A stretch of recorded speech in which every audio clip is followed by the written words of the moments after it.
Halo semuanya, angkat tangan kalau kalian pernah merasa Indomie adalah penyelamat di akhir bulan atau mungkin makanan nasional kedua Indonesia.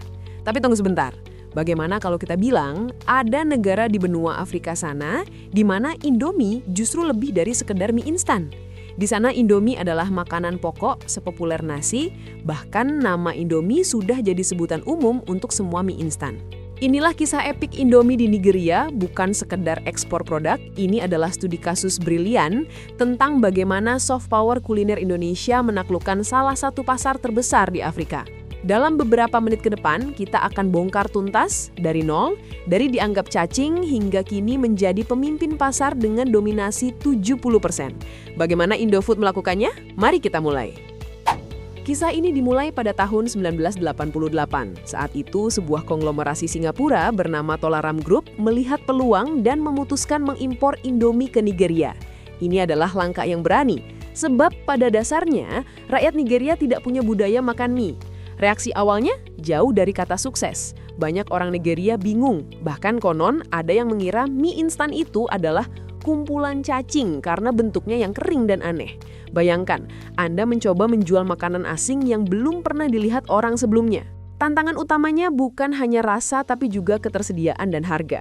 Mie harus diimpor, membuatnya mahal. Lalu bagaimana Tolaram kemudian bekerja sama dengan Indofood membentuk Dufil Prima Foods mengubah keadaan? Jawabannya ada di langkah cerdik mereka, membangun pabrik di Nigeria. Pada tahun 1995, Dufil Prima Foods mendirikan pabrik mie instan pertama di Nigeria. Ini adalah game changer. Dengan produksi lokal, mereka memangkas biaya transportasi dan biaya masuk, membuat Indomie menjadi sangat terjangkau, bahkan lebih murah dari 1 kilogram beras di tengah krisis ekonomi. Indomie tahu mereka tidak bisa hanya mengandalkan rak supermarket. Mereka melakukan pemasaran door-to-door dan bahkan mengirim tim untuk memasak mie langsung di hadapan calon konsumen. Ini menghilangkan rasa asing dan membuktikan betapa mudahnya Indomie dimasak. Iklan mereka tidak menjual mie, mereka menjual solusi.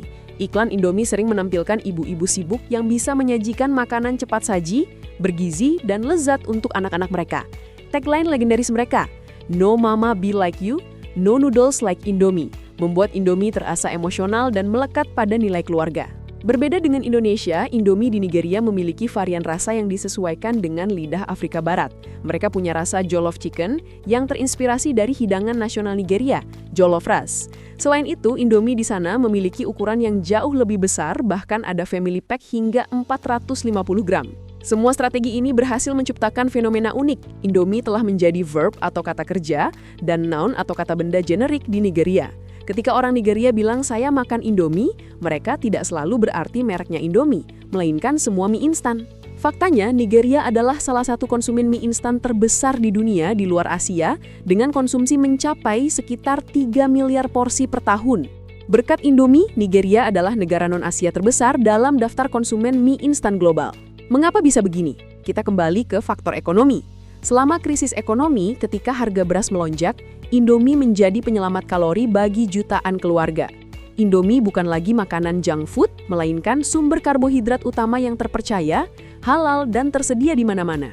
Bahkan, popularitasnya melahirkan Indomie Fans Club atau IFC, sebuah komunitas resmi yang menunjukkan betapa mendarah dagingnya merek ini. Indomie bukan hanya merek Indonesia.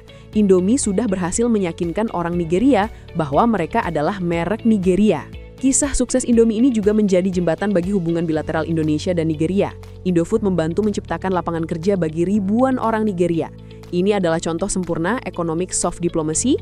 Indonesia tidak hanya menjual produk, tapi juga berkontribusi pada ekonomi lokal. Namun Indomie terus berkembang. Di Nigeria, mereka tidak hanya fokus pada varian goreng klasik, tetapi terus berinovasi dengan produk premium seperti lini relish dan terus beradaptasi dengan perubahan selera anak muda Nigeria. Faktanya, Direktur Indofood pernah mengatakan, penjualan Indomie di pasar Afrika dan Timur Tengah bisa melebihi penjualan di Indonesia sendiri. Nigeria adalah pasar raksasa yang tidak akan pernah berhenti tumbuh bagi Indomie. Jadi, itulah rahasia di balik sukses Indomie di Nigeria. Ini bukan sekedar rasa enak, ini adalah kombinasi cerdas. Kisah ini membuktikan bahwa dengan strategi yang tepat, sebuah produk lokal dari Asia bisa menjadi makanan pokok di benua lain, bahkan bersaing dengan makanan tradisionalnya sendiri. Sekian untuk video hari ini. Jika kalian suka dengan konten seperti ini, jangan lupa like, komen, dan subscribe untuk video menarik lainnya. Sampai jumpa di video berikutnya.